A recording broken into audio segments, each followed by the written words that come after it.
NIMBY. Kind of a nifty little acronym there, isn't it? Sounds, you know, hip, happening, whatever you want to say, cute.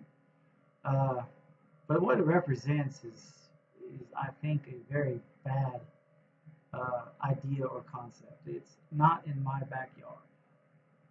And, you know, we see dystopian movies all the time where, it seems like society has collapsed. There is a privileged elite that's up at the top, and everybody else is down below, and the streets are nasty, there's trash all over, everything's falling apart, it's crumbling.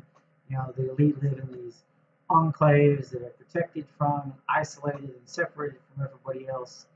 And honestly, to me, when people see those, they say that's such a shame, that we shouldn't be doing that's not the way society should work.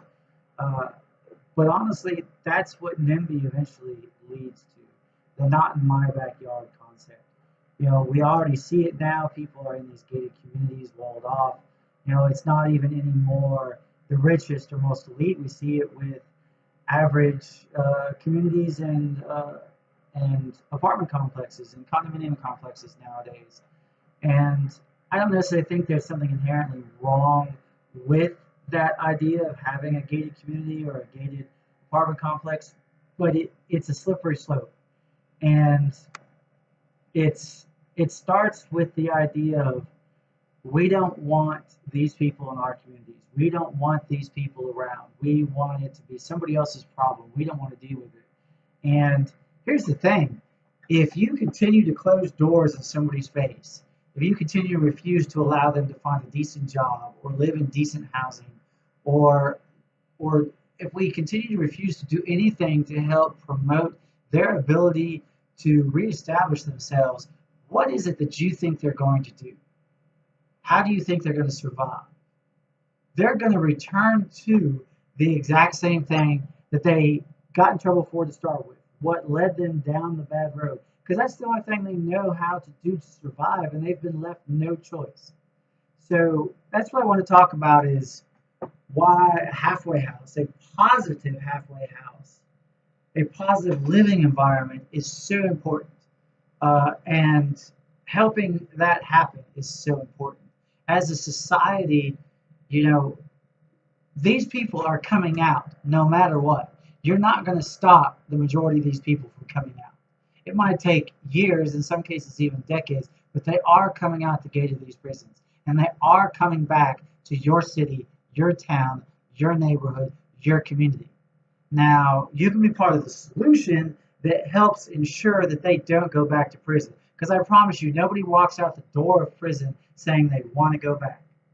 They all want to stay out. Now, admittedly, some of these people think they can go back straight to the stuff that they were doing. They won't get caught and they won't go back. And that's ignorant and stupid. But the majority of these people genuinely want to try to stay out. They genuinely want to try to do something with their life other than whatever landed them in prison. And when they come out and they come into a institutionalized halfway house setting, or they come out to a shelter, or they come out to the inability to find a job because everybody's shutting the doors in their face and refusing to let them live in decent apartments or decent housing because they don't allow sex offenders, they don't allow criminals, they don't allow felons, they don't allow this, they don't allow that.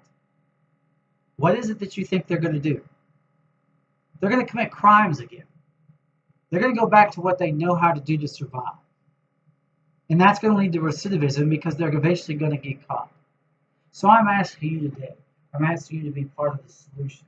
I'm asking you to not look at it as not my backyard, but to recognize that they are coming to your backyard. And let's do something to make sure that they contribute positively, that they are able to stabilize themselves, build a foundation, and become a functioning, effective, contributing member of society. So if you have the heart to help today, I ask that you contribute or donate. As always, I invite you to come along for the ride.